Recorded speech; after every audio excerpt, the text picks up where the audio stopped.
What's up, YouTube? Today I want to talk about creating pad sounds with Serum 2.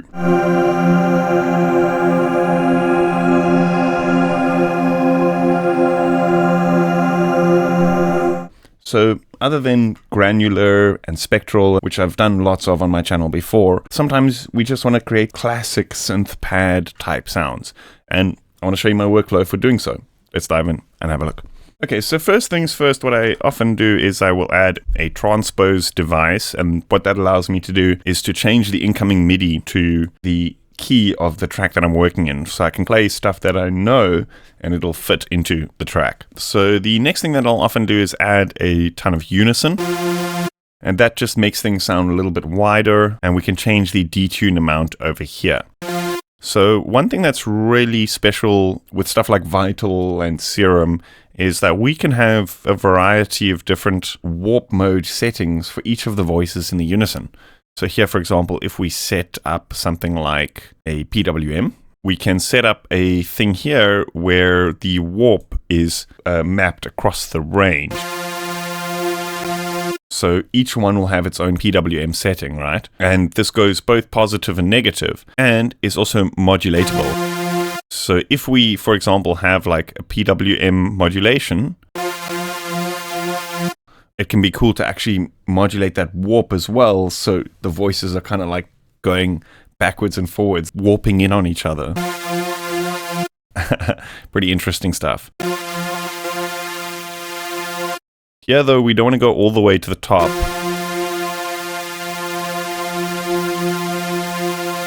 And we can also set up different wavetable positions and everything for the different voices in the unison, but for now, I'm not going to do too much of that because I'm most likely going to change the wavetable. So another very important thing with the pads is the attack and the release settings. So here you often want to go with stuff that's like above 2.5 to 3 seconds, so that it gives you enough time to kind of like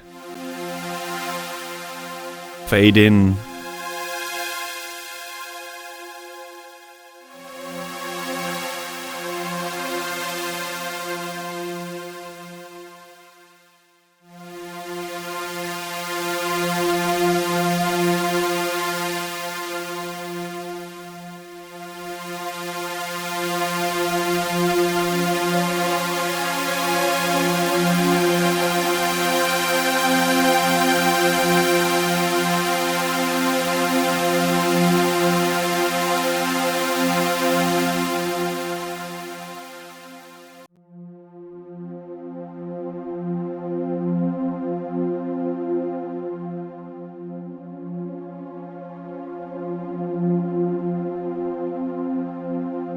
And we can create another envelope over here for some filter movement. And we can also do a nice long attack and release setting.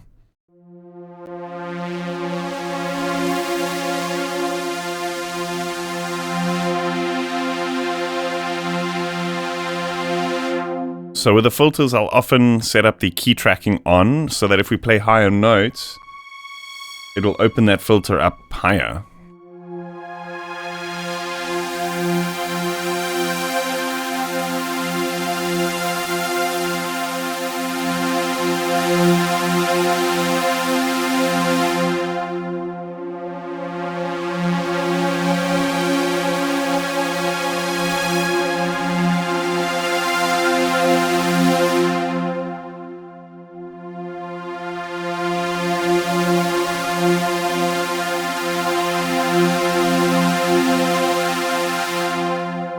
It's already sounding super good, and it's just kind of basic stuff, right?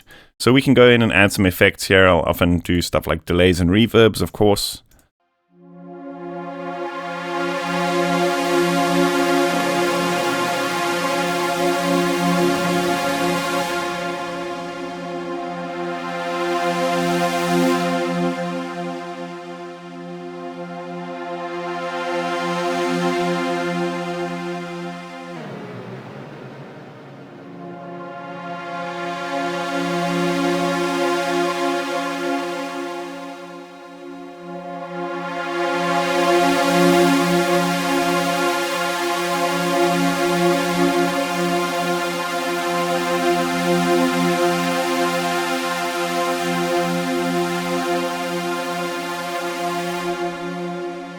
Okay, so what I often like to do is, like, if the sound is sounding a little bit too dark, I'll add in a couple of overtones. So let's add in an oscillator B, set it to a sine wave, and then we can cycle this octave up and down to kind of find a nice overtone.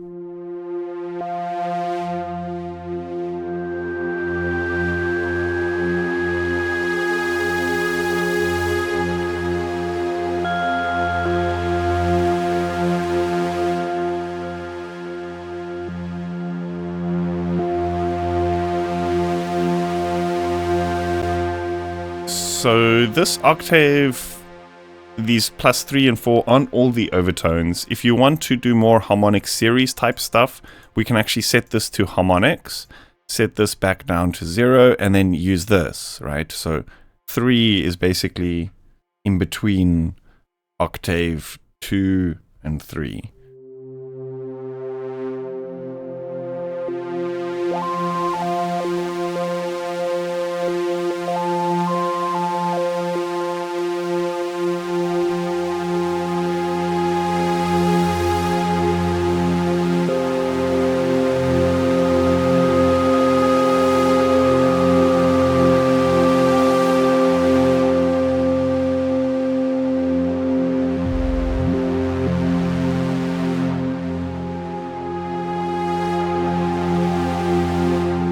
This number 2 is pretty cool though, so what I'm going to do is copy this, paste this here, and I want to add in a number 3, but here we can actually set this to unison 2. So it's going to create 2 voices, and if we set the detune, you can actually hear movement of these 2 voices like across the panning.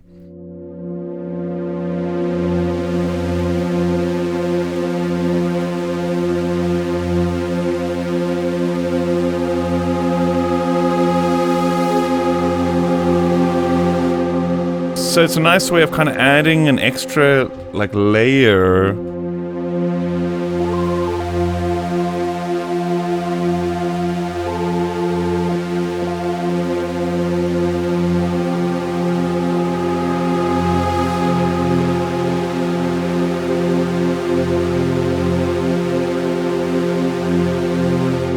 With these ones, I'll often turn the levels down and set up some kind of chaos to modulate them kind of in and out here. Let's actually go to the matrix and set these both to bipolar. So it's going to modulate kind of up and down. Let's turn it a bit slower like this.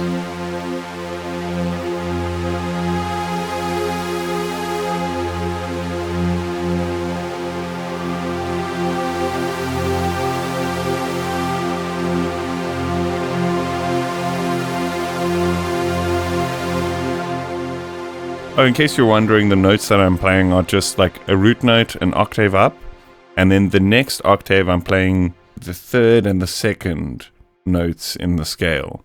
So it's just like, it is being transposed, but essentially it's just C, C, and then upper octave, D sharp, and D.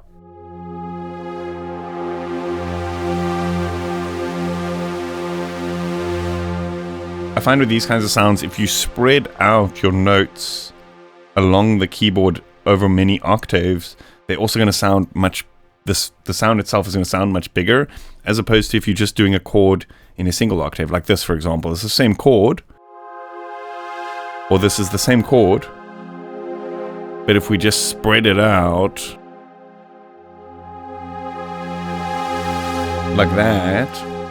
like that over several octaves, it just sounds a lot more epic. Once I get to this point, I'll often kind of save a preset or something like that, or I will dive in and start experimenting with different wave shapes here. So some of the cool ones that I've found are DX Brass 2 is pretty good.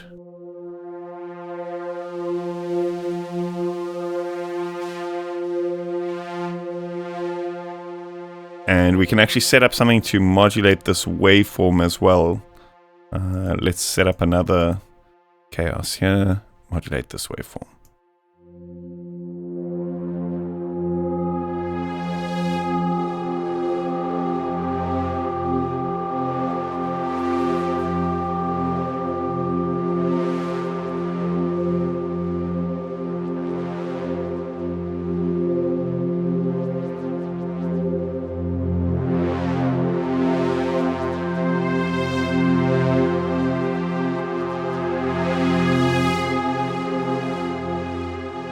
what we can actually do here is with this PWM modulation, I'm actually just going to bypass this so we can just have a look at what's happening with the wavetable movement.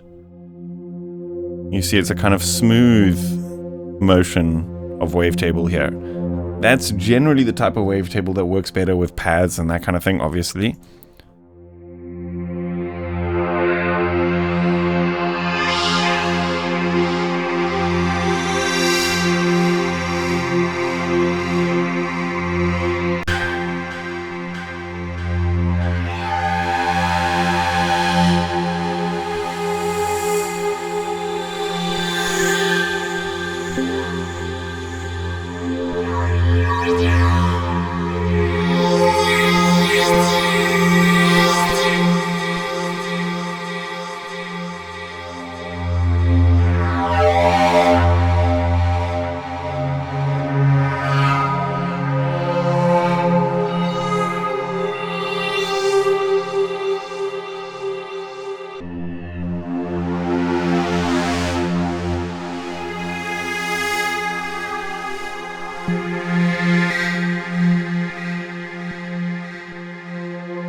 So here, for example, you can see it's not a smooth motion and you can kind of hear the clicks.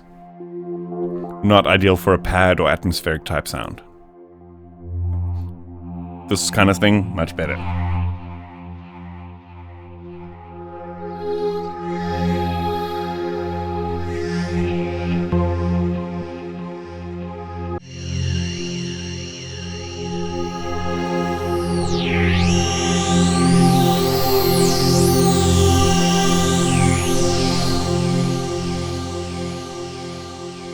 So with stuff like this where you can kind of hear there's a lot of high frequencies coming from just this oscillator, we can actually use the filter that's built into the warp modes here to kind of tone that down a little bit if we want to as well.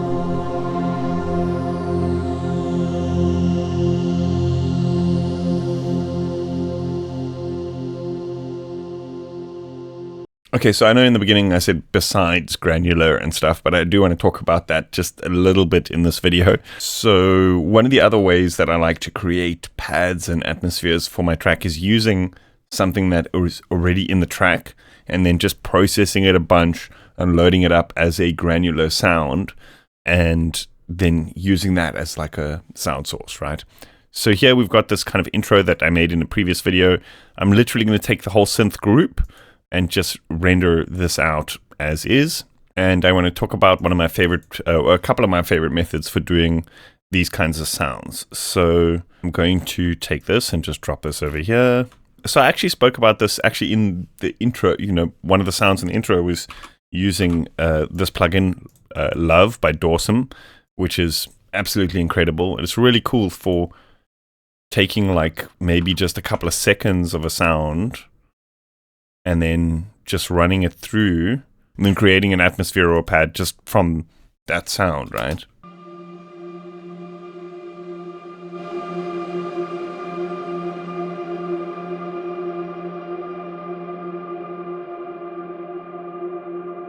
That's actually so good. I'm going to bounce that, okay? So we can use that if we want to. And another cool thing is to kind of take samples, like for example, here's a flute sample, just throw that into Dawson Love, render that out as well. Let's just see how this sounds.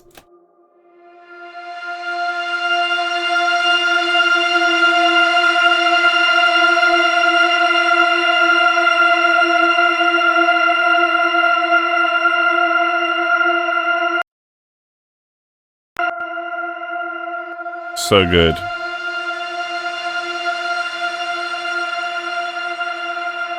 Okay, so then my other favorite method is Paul stretch or Paul X stretch. So here we're going to take the intro thing that we bounced, we're gonna drop it in here like this, and we're gonna set stretch amount to a lot.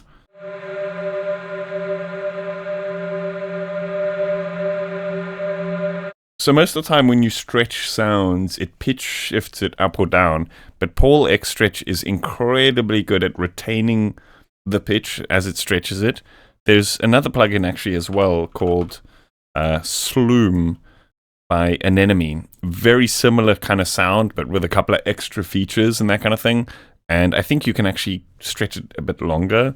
But Paul X Stretch is the free version. Both really, really cool plugins that I use quite a bit. Anyway, what I usually do here is I will, again, just make a large kind of clip like this. Let's maybe go a little bit larger. And then bounce. And I think you got to do real time as well. Okay, cool. So we can actually remove that. We can put that here. We can remove that and remove that. Okay, so now let's open Serum again. And okay, with these kind of sounds, if, for example, this sound is already in F, then we don't need to do any transposing here. Because if the sample is in F and we play an F, Serum's going to pitch shift it up and the result is not going to be an F. If we play a C3 value on the granular and this is already tuned to F, everything should play at the original speed. So here, for example, take this sound, let's drag it and drop it into Serum. We can actually normalize it. And now we want to play a C3. And so it'll play at the original pitch, which is F. So we don't need to do any transposing, okay?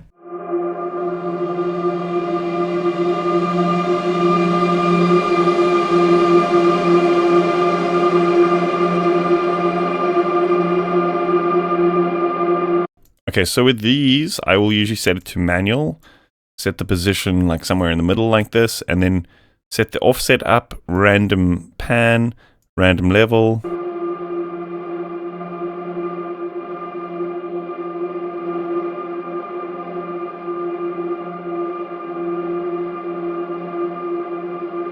And let's turn the grain length up a little bit. We usually want quite long grains for this kind of sound. And we can set direction up a little bit. What direction does is basically randomizes whether the playhead will play forward or backwards.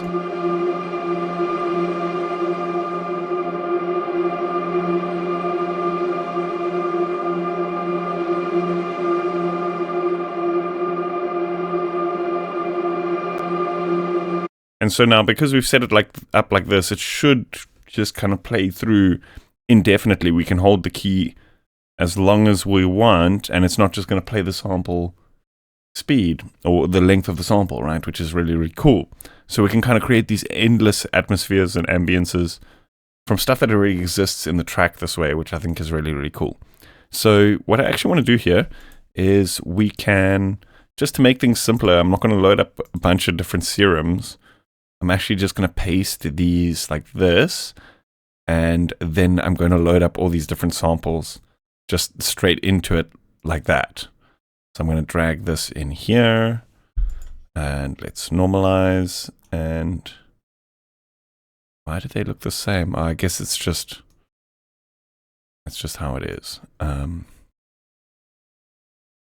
And let's normalize. Okay, so now we can create like a blended layer of them, or we can pan one center, one slightly right, one slightly left.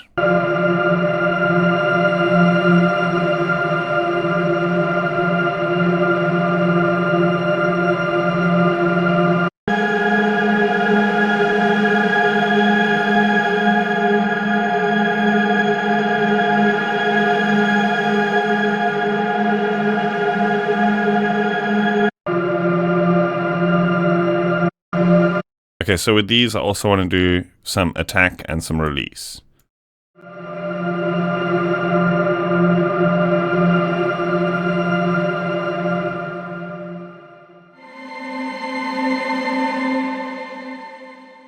Okay, so like I said, with these kinds of things, I usually just do like one long droning note. While with the kind of more classic sounding pads, I'll do stuff where the chords and the notes kind of change a little bit.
Lastly, with these kinds of things, what you want to do is you want to set this button like this. So that what happens is when you save the preset, it actually embeds all those samples inside the preset. Because then if you move that preset, I think you lose, stuff breaks, right? So you want to embed those samples inside the preset for sure, if you're dragging them in, right? If you're just using stuff from Serum's kind of factory library, it's not too much of an issue, but yeah. Anyway, I think that about sums it up. Let me know what you think in the comments. As always, if you haven't yet, please consider hitting that like button and subscribing to the channel. If you want to support me, the best way to do so is either on Patreon or check out my store where I've got a bunch of presets and samples and all sorts of stuff which you can buy. So yeah, thanks again for tuning in, and I will see you guys next time. Cheers.